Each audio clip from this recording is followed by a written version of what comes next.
बच्चों आइए अब हम इसकी क्लासिकल मॉडल देखते हैं। जैसे हमने कहा कि हम इस टॉपिक को या हर मॉडर्न फिजिक्स में जितने भी फिनोमेनास हैं, चाहे ब्लैक बॉडी है, चाहे फोटोइलेक्ट्रिक है, कॉम्पटन इफेक्ट है, सबसे पहले हम उसकी एक्सपेरिमेंटल रिजल्ट्स देखते हैं जो हम स्टडी कर चुके हैं। दैन हम उसकी क्लासिकल मॉडल देखते हैं, फिर हम उसका क्वांटम मैकेनिकल अप्रोच देखते हैं। तो यहाँ जो क्लासिकल मॉडल था वो था रेलेजेंस लॉ, और इन्होंने पूरी एक एम्पेरिकल फार्मूला एक फंक्शन एक जनरेट किया था। इस पूरे जो एक्सपेरिमेंटल रिजल्ट था, बिहेवियर था, उस पूरे कर्व को जो उन्होंने एक्सपेरिमेंटल रिजल्ट आता है, जैसे this one is an experimental result जो आया था, इसको इन्होंने एक्सप्लेन करने के लिए जो वेवलेंथ के दरमियान और इंटेंसिटी के रिस्पेक्ट से एक्सप्लेन किया था, इन्होंने इसको एक्सप्लेन करने के लिए एक पूरा फंक्शन जो जनरेट किया था, power is equal to 2c kB over λ4। ये t is the temperature of the object, body का टेम्परेचर था, kB is the Boltzmann constant, c the speed of light in vacuum and lambda is the wavelength boost radiation की जो radiation emit कर रही है। अब तक हमने क्या देखा? नंबर 1, एक परफेक्ट ब्लैक बॉडी क्या होती है? वो जितनी अच्छी रेडिएशन एब्जॉर्ब करती है उतनी रेडिएशन अपने अंदर से क्या करती है? इमिट करती है।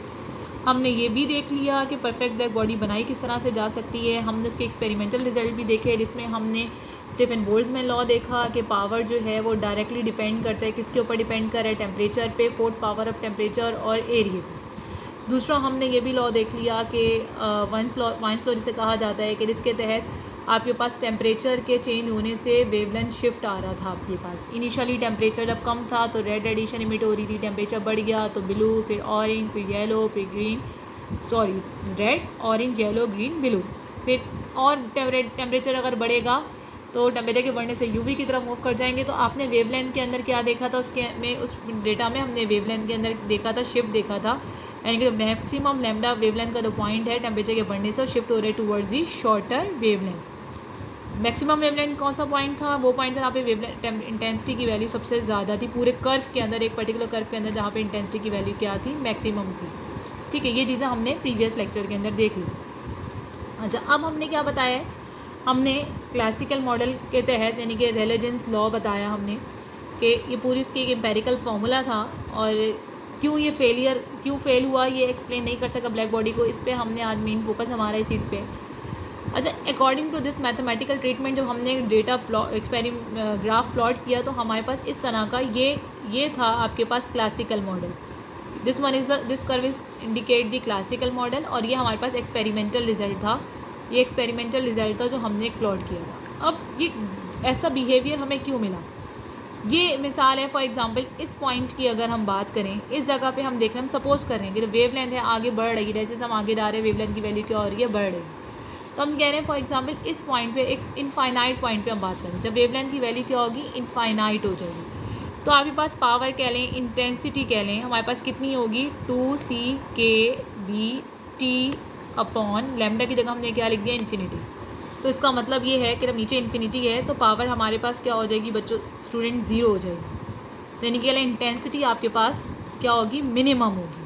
जब ये वेवलेंथ इनफाइनाइट होगी, नहीं हम बहुत आगे जा रहे हैं, तो इंटेंसिटी की वैल्यू क्या होगी? मिनिमम होगी। और ये प्रॉपर ग्राफ से हमें ये रिजल्ट मिल रहा था कि मिनिमम वेवलेंथ पे आपके पास इंटेंसिटी की वैल्यू एक वक्त बढ़ती गई, और एक पर्टिकुलर पॉइंट पे पहुंचने के बाद इंटेंसिटी की वैल्यू दोबारा क्या हो रही है? कम हो रही है। Experimental result, these are the experimental result which we plot in the form of this graph. और एक पर्टिकुलर पॉइंट पे जैसे आगे जाते जा रहे हैं, जैसे वेवलेंथ बढ़ रही है तो आपके पास मुसलसल वेवलेंथ बढ़ रही है, इंटेंसिटी की वैल्यू कम हो रही है। पर्टिकुलर एक इनफाइनाइट वेवलेंथ है, बहुत आगे वेवलेंथ पे जाके इंटेंसिटी की वैल्यू क्या हो जाएगी? बहुत ही मिनिमम हो जाएगी।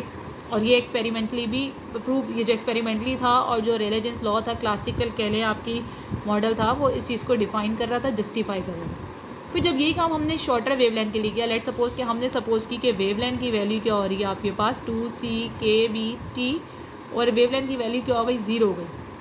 जब हम सपोज करें कि वेवलेंथ की वैल्यू 0 हो रही है तो नीचे अपॉन में 0, डिनोमिनेटर में आप सबको पता है कि क्या हो जाता है? इनफाइनाइट। तो उस पर्टिकुलर पॉइंट पे according to this empirical formula, according to this function जो रेलेजेंस ने क्लासिकल मॉडल के तहत, अप्रोच के तहत ये जनरेट किया था, तो उसके तहत आपके पास उस पर्टिकुलर पॉइंट पे इंटेंसिटी कह लें, एनर्जी कह लें, पावर कह लें, आपके पास क्या हो रही थी? इनफाइनाइट हो रही थी। जबकि हमारे पास जो एक्सपेरिमेंटल रिजल्ट था वो कर्व था, एक पर्टिकुलर पॉइंट है, बढ़ते दोबारा क्या हो रहा था? कम हो रहा था। वेवलेंथ जब जैसे जैसे कम होती चली जा रही है तो एनर्जी की वैल्यू भी फिर दोबारा क्या होना शुरू हो जा रही थी? कम हो रही थी। लेकिन अगर हम क्लासिकल थ्योरी मॉडल के तहत देखें तो मुसलसल बढ़ती जाएगी, जैसे जैसे वेवलेंथ आपके पास कम होती जाएगी। और अगर हम कह लें बहुत ही ज़ीरो के बराबर हो रही है, यानी कि फॉर एग्जांपल इस जगह की अगर हम बात करें तो इस जगह पे ही कह रहे हैं कि क्या हो रही है, आपके पास इनफाइनाइट जा रही है, हालांकि ऐसा रिजल्ट हमें नहीं मिल रहा था। और ये जो डिस्क्रिपेंसी है ये बिटवीन क्लासिकल फिज़िक्स और मॉडल कह लो, और ऑब्जर्वेशन जो ऑब्जर्वेशन थी और जो क्लासिकल मॉडल था, इसके अंदर जो डिफरेंस आ रहा था, गैप आ रहा था, तजाद था, ये किसकी वजह से, ये इस गैप को, इस कमी को, इस डिफरेंस को कहा जाता है अल्ट्रा वायलेट कैस्ट्रॉफी। ये चीज़ कहलाती है अल्ट्रा वायलेट कैस्ट्रॉफी।